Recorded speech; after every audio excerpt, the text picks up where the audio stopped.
Yes, we can see that. Thank you so much.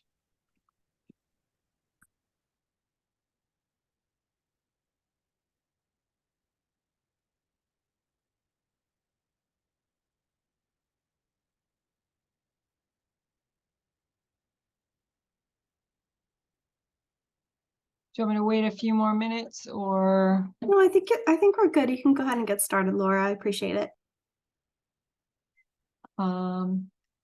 Well, good afternoon. I'm Laura Lander, social work faculty in the Department of Psychiatry at WVU. So we're going to talk today about the intersection of child protective services and the treatment of individuals with substance use disorder. I think we all work with folks with a lot of people who are involved with child protective services, and oftentimes it is a challenge to negotiate that system and help people negotiate that system for themselves. And so this is going to hopefully be a little bit helpful with regard to how to do that.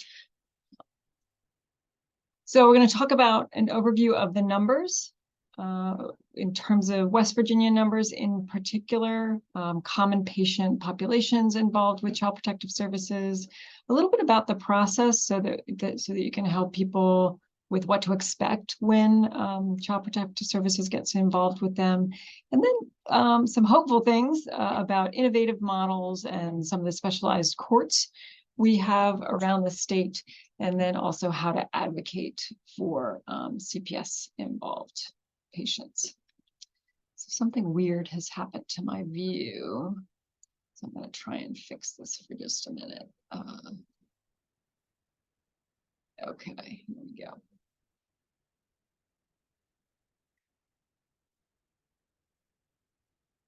Oh, but then I can't mute. Huh. So I'm gonna something weird has happened to my view, Elizabeth. Oh no, are you not able to see your slides? I'm gonna stop sharing for a minute and then start back up.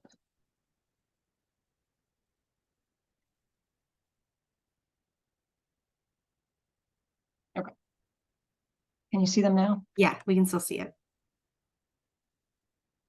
So in terms of what has happened over time, these are some of the numbers since 2012. And so you can see and this is specific to West Virginia, the total numbers of children in the foster care system, the total number of entries into that foster care system, and the total number of parental rights terminated. All of these have gone up significantly in the past 10 years. And we can really attribute that to the increase in substance use disorders.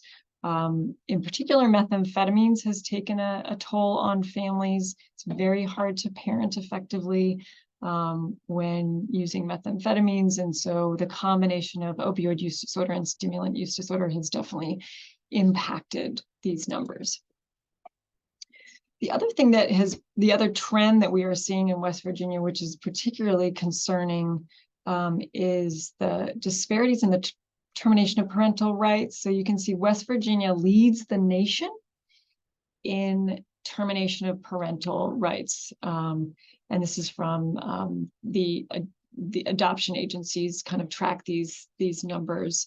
There's a report, which is the Center on Budget and Policy in Child Welfare report that was put out in 2023 that has some really striking and scary numbers. It also has some really good information about solutions, and a lot of the information in the slides today came from that report.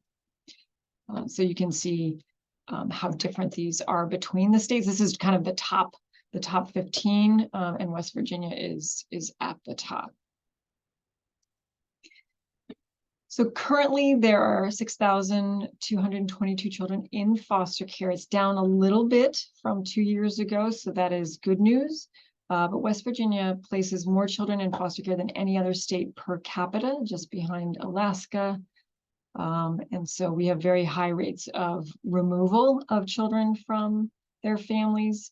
And in terms of kinship care, We're kind of second in the nation with the use of kinship care, which is both a positive and negative. We don't have enough foster care families and rely very heavily on kinship. The average parental rights termination timeline is much shorter than other states in West Virginia. So the average is 18 months. And in West Virginia, it's 11 months to the point of termination. So families are not given the same amount of time to create safe environments for their kids. And we know when we think about addiction and recovery, not everybody can sustain long-term recovery in 11 months. Many people start and then have a return to use and then restart. And so that can last longer than 11 months.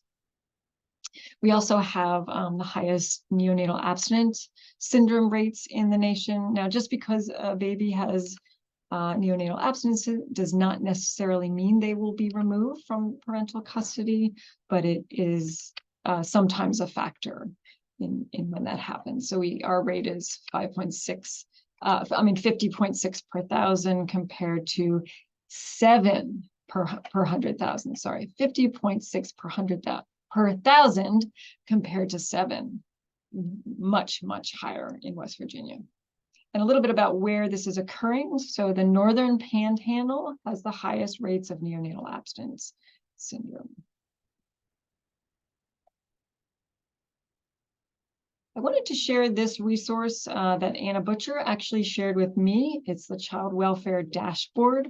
So for people who are not familiar with it, this is actually a link you can click on. So I'm going to see if I can take us there, see if it works on my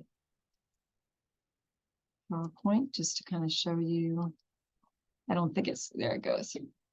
It may or may not let me do it. In any event, you'll get this in the slides, and it can take you to the dashboard that's updated by DHHR every month to see, there it is. It just popped up behind on my other screen. So this is what the dashboard looks like. And then it populates all of this data. And as I said, it gets updated every month. It's actually really, so this is where the 6,222. You can also click over here on the map and look at different counties and see how many children are in placement in that county. And so say we can go to Mon County, and there are 174 children in placement, and 92% of the CPS worker positions are filled. So it just has a whole bunch of data. And then you can go down to Mercer County. There are some counties, I was clicking on this last week when I was looking at it, there's some counties that have only 60% of their CPS positions filled, and you can imagine how that impacts the kinds of services that folks who are involved with CPS get. I mean, the workers just cannot possibly get to all the families that they need in a timely fashion, and yet we have these very short timelines for termination. And so it's really a setup for families not be able to meet the requirements of retaining their children or getting their kids back. Some of the disparities that I think are important to note are the majority of families who are CPS involved have substance use disorder issues. This says 50%. There are other rates that I've seen as high as 80%. And when you talk to CPS workers, they'll sometimes tell you 90%. So substance use is typically a significant factor in referral to Child Protective Services. Race is also a factor. So Black children and children of more than one race are more likely to enter into foster care than white children. And then poverty is another significant factor. So families experiencing poverty are 3 times more likely to be reported for neglect and 4 times more likely to be reported for abuse. And half of the children in West Virginia live below 250% of the poverty line. So poverty is actually where a lot of this, well, substance use and poverty, obviously race involves changing the stigma and the racism in some of our institutions and our systems. And that can be challenging, although you do it as an individual, you can have influence over that. But creating better safety nets in terms of poverty and access to treatment in terms of substance use disorders. So the reasons for child placement in the foster care system, again, here's that 50%, and then neglect at 30%, child problem behavior, so kids having a lot of acting out behaviors at 14%, housing, so the children get removed because there is no stable housing. Again, this seems like something we could have a safety net to help prevent physical abuse, parental incarceration, abandonment, sexual abuse, and then 7% other. So when we think about this intersection of substance use disorders and child protective services involvement, part of this is we have a very high overdose mortality rate. So that's a factor. Certainly children lose parents due to overdose deaths. And West Virginia ranks very high at 52 per 100,000. We've really had the highest rates of overdose deaths since 2009, for a long time. Although we had a little bit of good news in 2022, where there was about a 5% decrease in overdose, and that's according to the CDC. But what's resulted in these high numbers is higher rates of abuse and neglect referrals, an increase in the open CPS cases over 3 years, and then terminations and adoptions have also increased by 113% since 2005.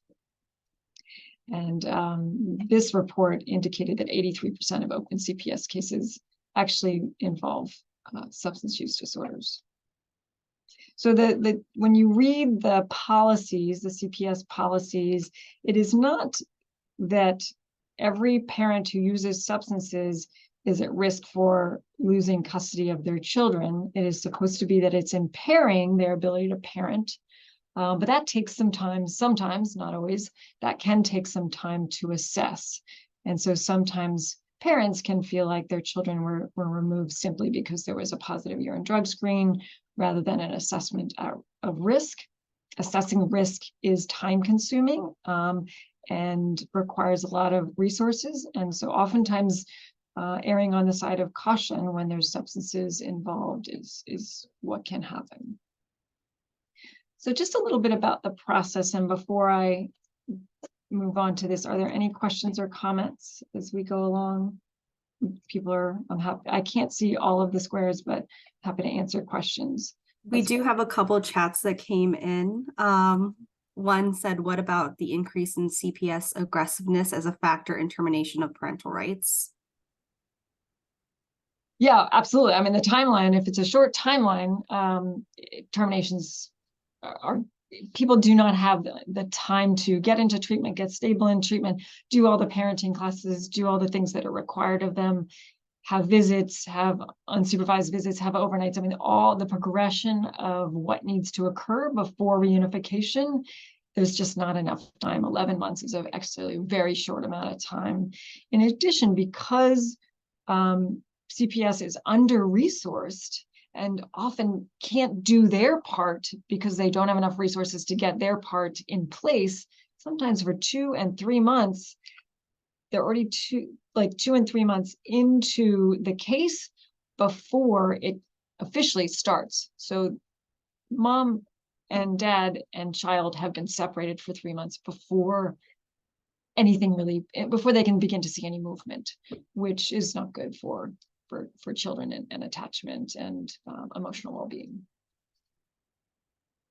So different states do this differently, and there's some models out there. Anna Butcher is very familiar with these. I don't know if Anna's on, but I think Montana has a model, and California have different kinds of models where children are kept in the home when risk is assessed, and lots of services are put into that home.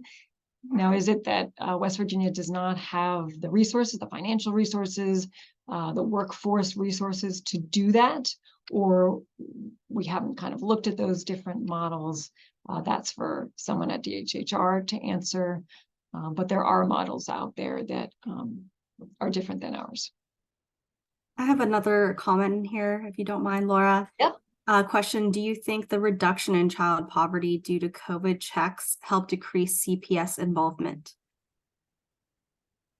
So they were very temporary. That's a really complicated question, I think, because kids were not going to school at home. Parents were trying to sometimes work and manage their kids on videos, school. So there were so many stressors for parents that while it certainly helped, I'm not sure that the other stressors didn't sort of offset the parental stress that can result in child abuse and an increase in substance use. We know there was an increase in substance use during COVID as well, during the pandemic when it was acute. So I think it was definitely a positive factor, and increasing supports, financial supports, resources, TANF, and I'll talk about some of the solutions that have been suggested, can certainly help. I just think during COVID specifically, there were so many other factors that were difficult that it may not have really tipped the balance. Any other questions, Elizabeth? There is the stats on SUD versus neglect as a reason for removal seem confusing to me. Wouldn't there need to be neglect or abuse for removal even if there is SUD, or is SUD independent of neglect a reason for removal? Pardon me. So that's a really interesting point, right? Because technically, just because a parent uses substances does not mean the child should be removed. There needs to be some difficulty with parenting in terms of safety. Although there can be safety problems created, kids not going to school, things like that, or kids not getting medical attention, or just an unsafe environment that may not sort of be categorized as neglect and not necessarily categorized as physical abuse either. So I think that's an excellent thing to point out. So what does that actually mean, that 50%? When they go into the home, what is the home looking like? How do they know that the child needs to be removed? So if the parent is intoxicated, that would create a safety concern especially if there are small children in that home. Now, I don't know that every time they go into a home and call it, removal for the reasons of substance use, that the parent is actively intoxicated, but they have screened positive, presumably if on some screen somewhere, that's been an indication. Although, as we pointed out, that is screening positive on a test is not the only factor that would need to go into a child removal based on the CPS policy. So the process is, and some of you guys may have made CPS reports. So there's a hotline and you call and you give specific information. And then there's a discrete time that's required between the time that referral occurs and that someone has to go out to the home, or some formal assessment is made. Depends on the acuity of the situation, what that timeline is. Sometimes the child can be removed, and sometimes they can be maintained in the home with services. As we talked about before, West Virginia is quicker than other states to actually remove. In part, perhaps because there are not enough resources to put services in the home that would help prevent safety concerns. A court date is often set, although the court is not always involved. But often is involved, and then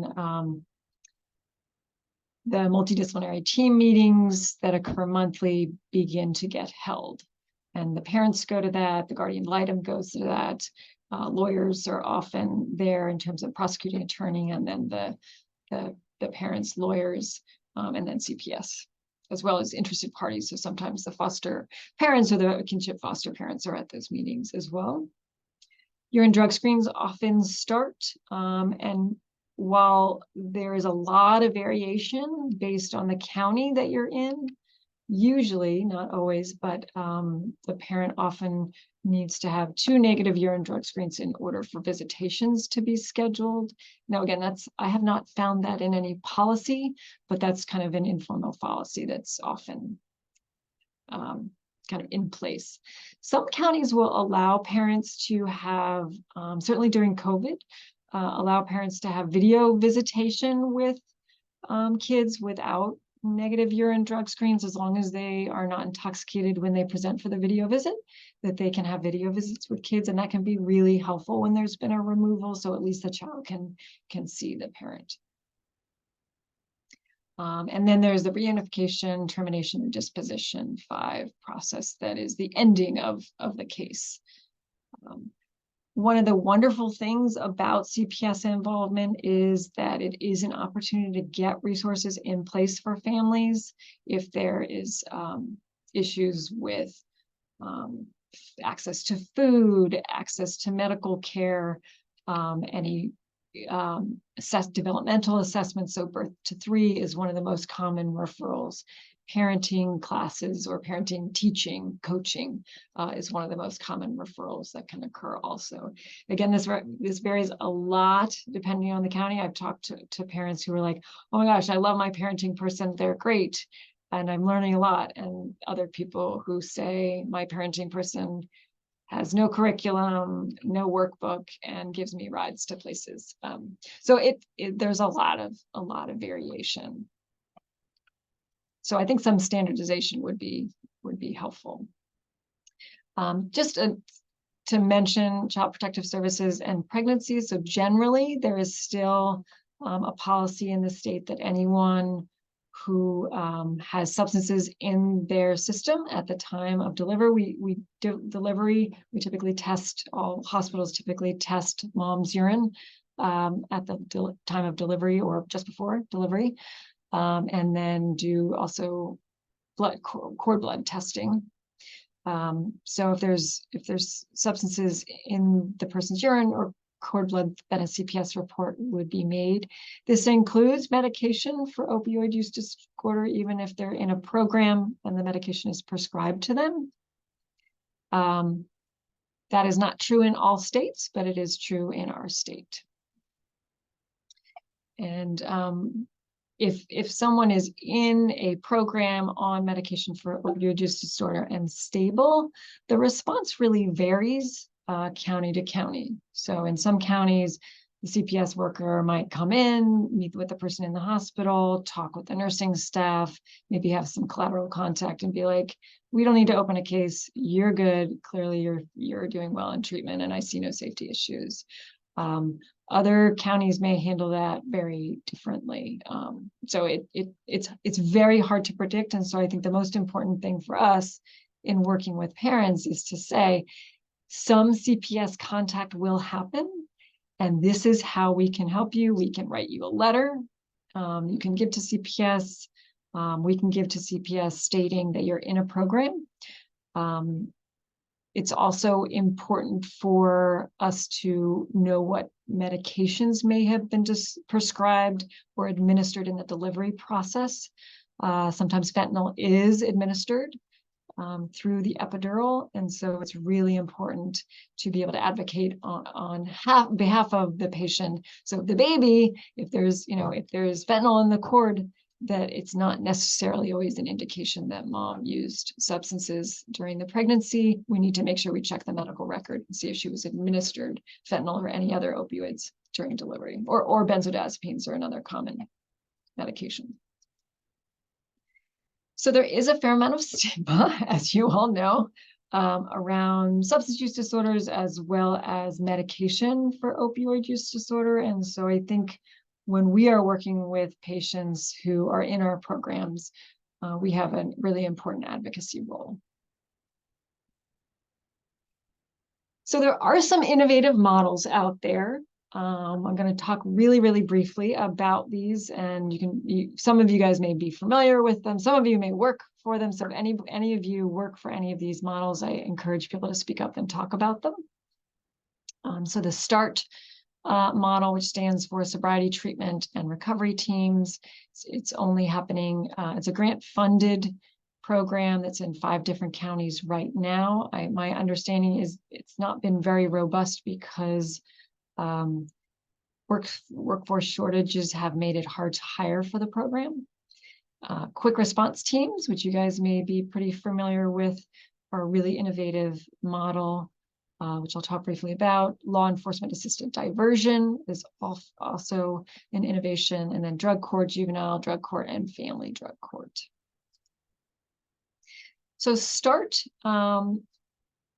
began in 2020 and is funded through Office of Drug Control Policy, State Opioid Response monies, and the Bureau for Social Services. It's really geared towards families with young children who come to the attention of Child Protective Services, and it's a very family-centered approach. It's a very interdisciplinary approach designed to really coordinate all of the services that might be involved. So CPS and the courts and treatment, all really on the same team is the idea, and communicating about how patients are doing. Key components are this child welfare or child family mentor worker. That is the person that coordinates with all the other parts and is also supposed to be an advocate for the family. There's intensive case management, weekly home visits. So this requires a lot of resources that CPS doesn't have the ability to do, but the START program does. And some of the outcomes are higher rates of sobriety, reduced out-of-home placements by half. And so this was from a different state that they had these outcomes. It hasn't been in West Virginia long enough to, and with enough families to kind of get the data. And then 75% of children remained in the home or reunified with parents. And it's really amounts to cost savings. Quick response teams. So these are kind of the different quick response teams. 17 counties are supported by quick response teams and provide emergency response services following overdose. So they have contact with individuals between 24 and 72 hours post overdose and can provide referral to treatment and also peer recovery support. And then the LEAD program. So it's a model that started in Seattle, actually, in 2011. And some of you guys may be familiar with this. It really shifts individuals, tries to shift people away from the criminal justice system into treatment. Again, covering 17 counties. 17 seems to be the magic number. And it reduces SUD-related crimes. It decreases recidivism, lower rates of incarceration, and therefore lower costs. And the idea is it can also reduce overdose deaths. It can also really improve community relations with police. So police become really, instead of the people who want to throw everybody in jail, I mean, they become part of steering people towards treatment. And we have some really, I had the opportunity to meet Steve Bennett, who is one who coordinates the LEAD program in Mon County through Valley. And to hear him talk, he just has a tremendous amount of compassion for the people he works with, and he's a former police officer. And it was really a delight to hear his experiences and the benefits to patients. So in terms of drug courts, these are the updated maps for the drug courts. And there are 31 in total, all over the state of West Virginia. Again, these are very kind of multidisciplinary team approaches to criminal justice. So there's typically a therapist on the team, along with the judge and the probation officer and the various people. There's also a sense of peer support on the team because people can see one another move through the program and see successes happen. I believe they often use contingency management in some of the drug court programs, and certainly put a big emphasis on positive reinforcement when people are doing well. The juvenile drug court system, so smaller, not quite as many. I forgot to count this up, but these are the ones throughout West Virginia. And then I wanted to highlight family treatment courts in West Virginia. So these began in 2019. The idea being that it's a non-adversarial, non-criminal circuit court that again is multidisciplinary. And and it's much more holistic, family-centered approach where permanency is really the primary goal. So as opposed to termination whenever possible. And so there are fewer of the family treatment courts around the state. These are pretty resource intensive in terms of workforce, and they do certainly come with a cost, although presumably they are cost less than incarcerating people. The essential ingredients of the family treatment court is kind of getting in there early and providing support, helps people move through the system in a timely fashion so that it's being driven more quickly than maybe someone who might be stalled in CPS. Treatment services are incorporated into the model, and it's very parent-centered. I mean, it's very family-centered, so the parent-child relationship is valued. There's a fair amount of judicial oversight, so it really takes a special kind of judge. Like, not all judges would be great for this kind of court, but it can be really helpful with parents with substance use disorders.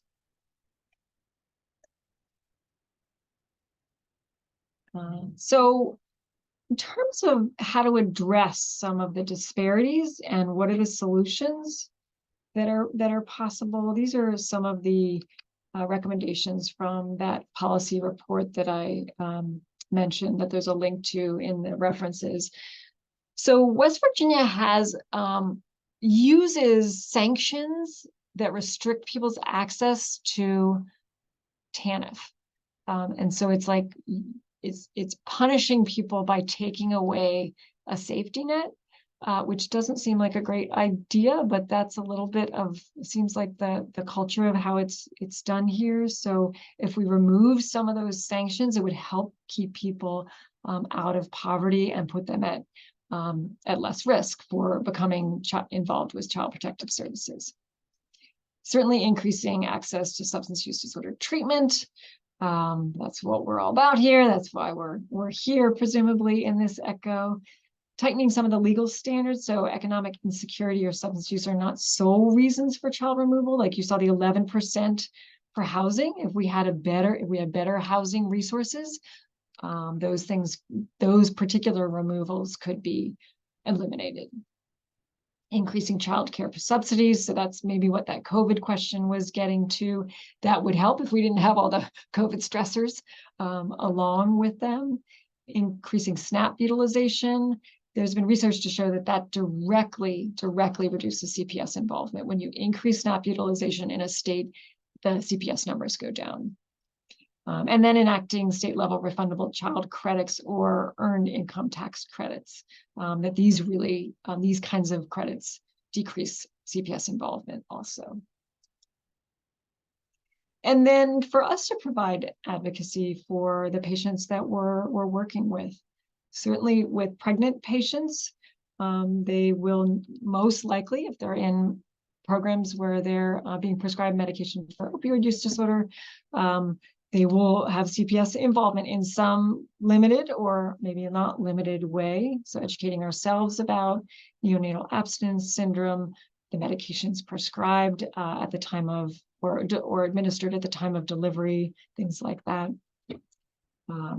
Obtaining releases so that we can coordinate with CPS, sending treatment letters or summary letters of how patients are doing in treatment can be helpful. If you have a case manager, we are privileged to have Anna Butcher in the Department of Behavioral Medicine and Psychiatry, and she's really we call her our urgent family care coordinator, and she's able to go to MDT meetings and court with patients, because for therapists or physicians to go to court, I mean, you can sit at court for 4 hours and never be called, and then that's we don't get paid for that. So it's really hard for therapists and physicians to actually show up at court. So having a case manager that can do that and is educated on the advocacy is really, really helpful. One of the lessons that I learned the hard way was oftentimes patients, because they just want to do whatever CPS asks them to do, they will sign over their entire medical record to Child Protective Services. Child Protective Services does not need anyone's entire medical record. They do need parts of it. And so it's helpful for us to educate patients about what's appropriate to put in a release for CPS, the kinds of information they need, and if they've signed over the entire medical record, that they can redo that release. So I had the experience of a woman that I worked with who was in her 30s, in her medical record that they released to CPS and was read in court were details about her rape when she was 16 years old, and they read that aloud in court. And it was really re-traumatizing for her. There was no reason that was at all pertinent to her case, other than she was in treatment for PTSD. But you can say she's in treatment for PTSD related to childhood trauma, rather than reading the details of a rape in court. So I think above all, helping people have some hope that if their children are removed, they can get them back. If they, move through the system and show up to urine drug screens and stay in regular contact with their CPS worker whenever possible, like, people get their kids back. Because oftentimes when it's not going at the rate that people want, when you've been separated from your children, you want it to happen today. And so that can be really, really hard for parents to tolerate. And often they can give up and then just stop meeting the requirements. So it's both hope about their own ability to recover and engage in treatment and remain abstinent, as well as hope that they will eventually be reunified with their children. So I always talk with parents about, when your children are removed from your custody, that is a traumatic event for you and for your children. And so we really need to be thinking about that crisis in the context of their recovery and what that's going to stir up for them. And oftentimes reunification can be really, really stressful, even though it's what they've been wanting and working towards for often a year. When it happens, it can be incredibly overwhelming. Our state does not have the kinds of services that are really needed to make reunification smooth. And then what happens is CPS drops out of the picture typically about 3 months post reunification. And that can actually sometimes be a period of time that patients are at risk for relapsing. And to talk with them about, it makes total sense. They feel terrible about themselves, but it makes total sense that accountability system is no longer in place, and to prepare for what that's going to be like. So I think I'm done. There's just some resources there. So any other stuff come up in the chat, Elizabeth? Not that I could tell, but yeah, everything's great. The chat's good. Does anybody have any questions or comments for Laura? Like the programs, is anybody involved in those programs that she mentioned?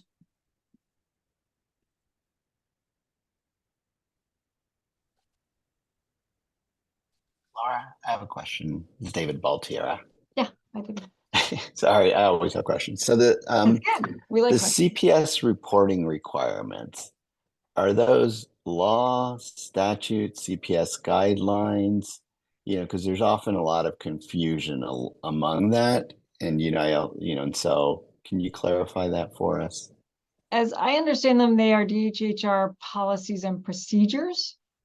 So they're not technically law, although I'm sure there are laws in the books, but the distinguishing piece about, substance use by parental substance use versus impairment, there's this distinction that is in the policy. It's like 250 pages.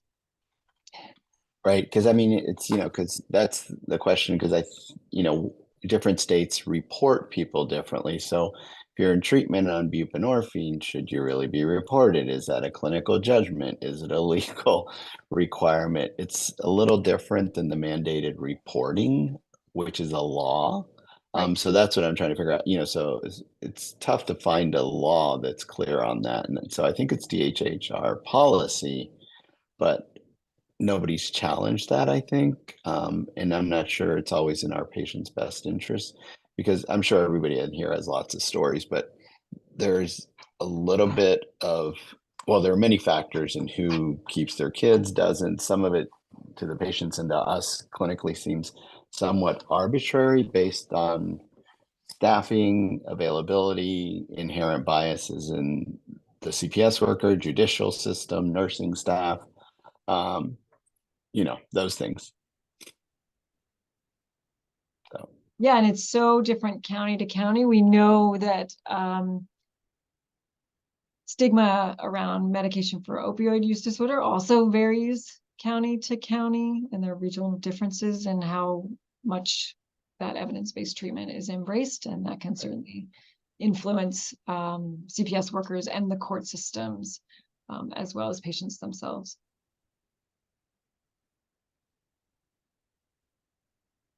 Thank you so much, David. And we like all the questions, so it's fine. Keep them coming. Anybody else have any comments or questions, even regarding what David had said?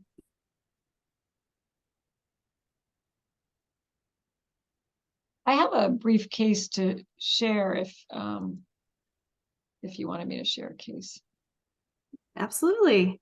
And I can just walk us through it because I see this as a heroic success story. So That'd be great. So although not a straight line from point A to B, so important to remember. So I worked with a patient for about 2 to 3 years.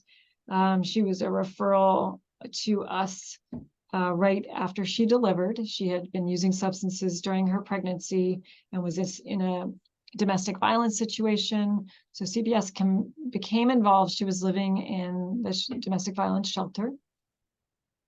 And she was not doing very well. I remember there was this is pre-COVID. So one time when she came to treatment and she was clearly intoxicated, her children had all been removed and placed in foster care. So she had 4 children. One was a baby, and then they were kind of like 4, 7, 11. Her partner also was using substances. They both did get into treatment. She fell out of treatment and then came back to us. The children remained in foster care. And when she came back to us, she did very well. Her partner did not do well. She still tried to stay connected with him, although she did get an apartment on her own, and she got a car and she got a job. So she stabilized and she got visitation with her children. And she found it very hard to separate from him. So he was still kind of in and out of her life, even though she knew he was struggling. She felt like the children needed their father. And so he was not supposed to be part of visitation, but she would sometimes let him be there. Obviously, not when it was supervised, but she did graduate to unsupervised visits. And eventually the children returned to her custody. And he then was present in the home, overdosed. She called the police, and the children were taken away again. So she was devastated, and yet she knows that was poor judgment on her part, and she put her children at risk.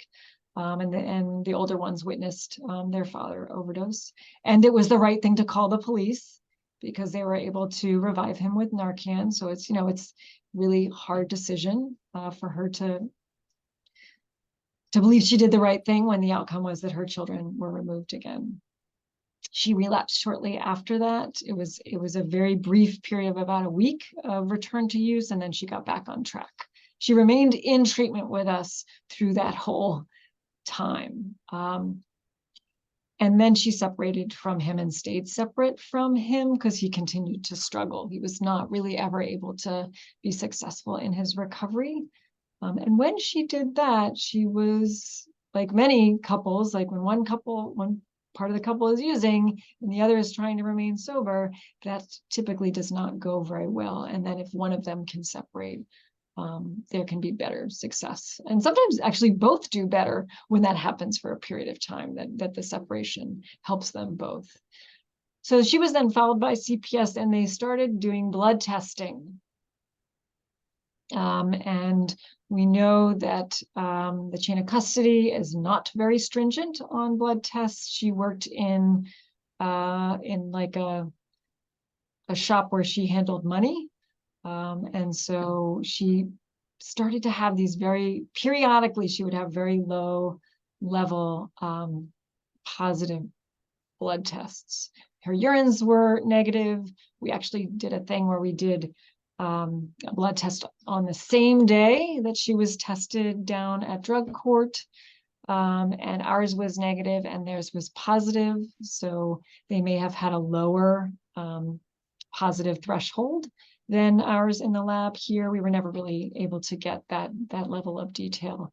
But it was really, really problematic. And they did not believe that she was sober. As someone who had worked with her through relapses and coming to treatment still using, and knew her for about 3 years, I have no doubt in my mind that she was not using methamphetamines, and that's what the low-level positive was for. So, because she was showing up for appointments, she looked healthy, she was maintaining a job, she was maintaining an apartment and paying all of her bills. And then there were these, like, over the course of, I think, 9 months, there were 3 low-level blood tests, and it delayed her case so that she was well beyond the 18 months, and she was approaching 2 years, at which case they said there's a hard stop at 2 years. We don't care what you're doing. We can no longer do this. We have like a mandate. So she got very creative and had a relative that agreed to take her kids, and that ended up being arranged. And because the timeline, like, she was up against a timeline, by the timeline, her relative was able to take her kids and the case was closed. She never regained custody, although she did move to the state where her relative was and was able to see her kids and have a relationship with her kids. But it was a really, really hard road for everybody. And so, I think standardization of testing among the counties is very important. So we've certainly had some talks from Danielle Tacker, who is our toxicologist here. Urines are actually the standard of care when it comes to drug testing. Blood is not as accurate, saliva is not as accurate, and even sweat is not as accurate. So the urine tests are the tests that are the most evidence-based.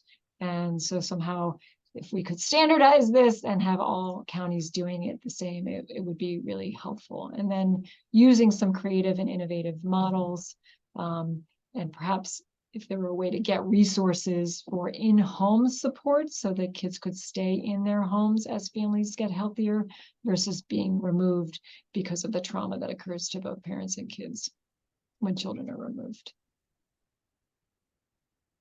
So that's my spiel. I know lots of you have experiences with CPS and working with families, and good outcomes as well as struggles.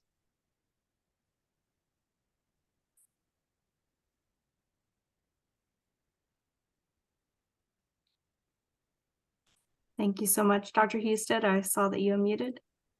I wasn't sure if you wanted me to talk a little bit about blood tests at all too. Sure. Yeah, So, somebody had that question, curious on reason for the blood testing, so that'd be perfect. it's a good reason. I mean, for me, it seems like it's mostly very entrepreneurial labs that are really pushing the blood testing. So the whole idea with the blood spot testing is it's literally only a couple drops of blood. And what they promise is it's not just a screen, it's also a confirmation. If you ever look at the results, they're testing for like 100 different substances, and a lot of them are completely unnecessary to test for. So you'll see like testing to see if someone's on Prozac or something, which I have no idea, but there's a lot of red flags with it. It reminds me a lot of, if anybody follows that lady Elizabeth, whatever her name is, with Theranos, the company that you do micro tests and then you're able to detect everything known to man out of a few drops of blood. It smacks of that a little bit. The whole idea is that they sell it as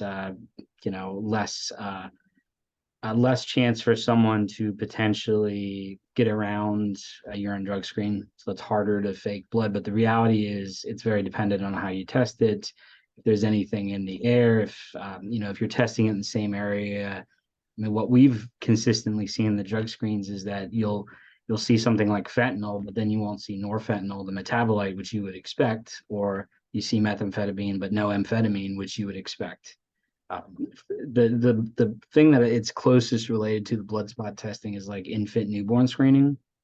But for anybody that's had a kid, and I know my kid tested positive for cystic fibrosis at first on the screening.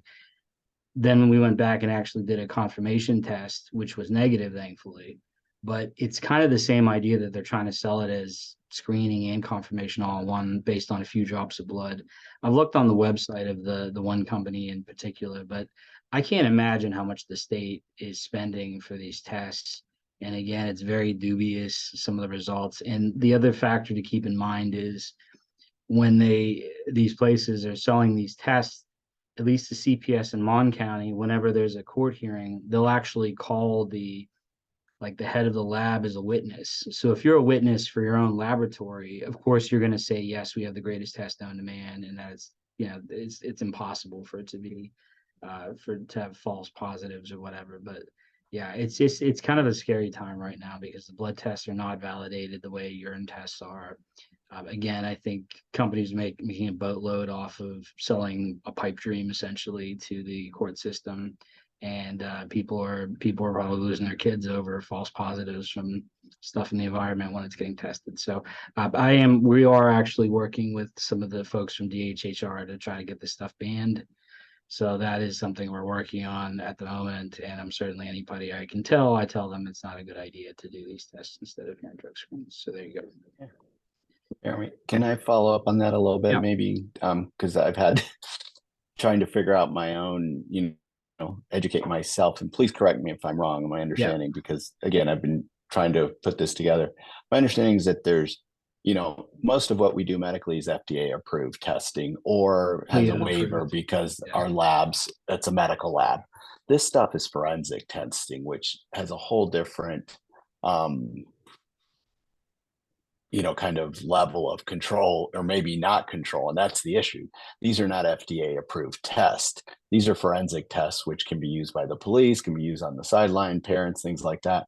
But they're not medical tests in that sense, that they've been either FDA approved or vetted by a university lab that is FDA waived to do that test.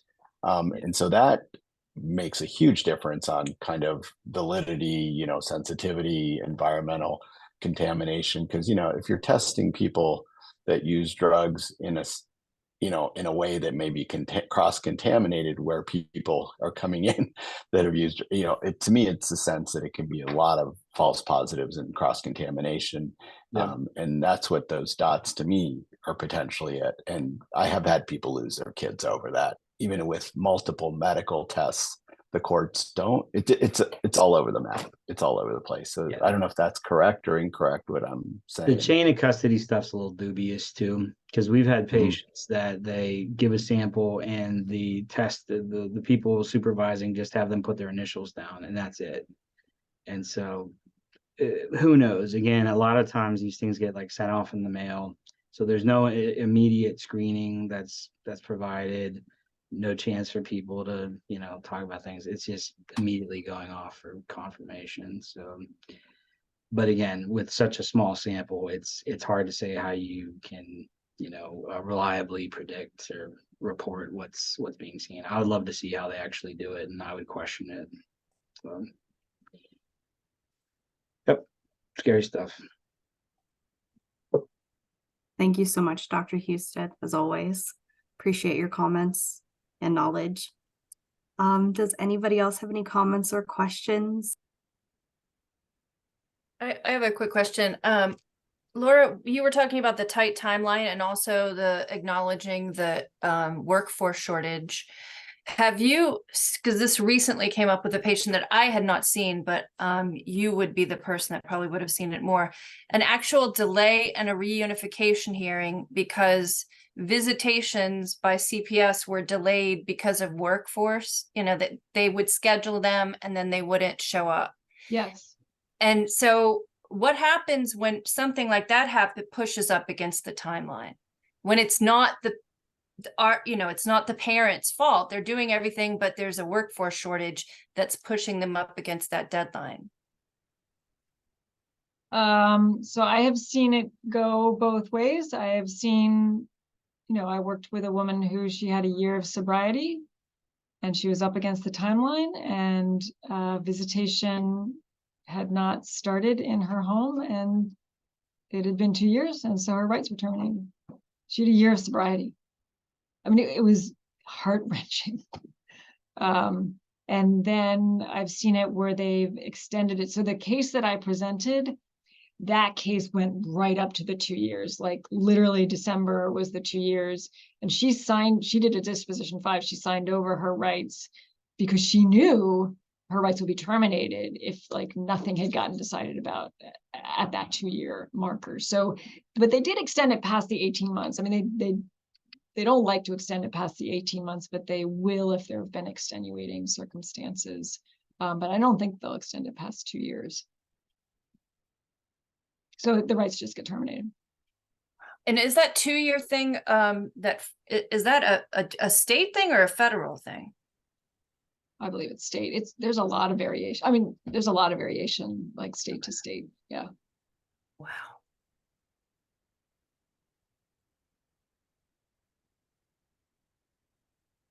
And if anyone has, so I'm not an expert on the law. So if there's any people who know the law better than I do, I encourage them to jump in. I have something to throw out there. It's kind of more of a question, and it's ish related to today. Okay. I did have a CPS worker come over. Our building is right next to the DHHR, which is a double-edged sword. But anyway, a CPS worker comes over and has I think she is 15-year-old, and tells me I need to put her in our addiction recovery program, blah, blah, blah, and that she doesn't need meds. I know we've talked before about the age that we can treat. However, with my small program, I do not have like an adolescent group, and I will not put a 15-year-old in an adult group. So if anybody has any resources on, like if anybody does have an adolescent group that she could possibly join virtually, or any ideas, please email those to me. We are going to set her up individual therapy, obviously, but to meet that group requirement, if anybody has any ideas, I'd greatly appreciate it. So I know at WV we have the Prevent Clinic. I don't know if they see folks virtually, but it's an adolescent program, but they don't have a group. But we do have a DBT adolescent group, but it's not necessarily for adolescents with substance use disorders specifically. Sarah, I don't know if you want to say anything about. We are actually getting trained up next week for substance use DBT, and I think the Prevent Clinic is still virtual as of right now. I can double check with Kristen and send it your way. But that she wanted the group. It's specifically the group requirement that CPS was looking for. Yeah. Like I said, I think the Prevent Clinic will. They should be able to join virtually for the Prevent Clinic. And I do think she does have a substance use element to it. I'll touch base with Kristen though, and I'll see what we got. Thank you guys, I appreciate it. Yeah, I mean, Prevent is definitely substance use oriented. I just don't think they have a group component. And I think that's kind of like, hopefully in the works long term, because our entire DBT clinic is going to be trained in the substance use element, including our adolescent DBT team.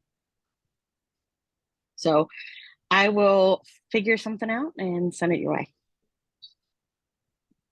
Awesome. Thank you so much, Sarah. And we are at the hour, so I appreciate everybody's time. And thank you again, Laura. And speaking of Sarah, she will be presenting next on December 11th with Veterans with SUD. And we really look forward to that. I hope you guys had a great long weekend with your friends and family. And thank you again. Bye. Thanks, guys.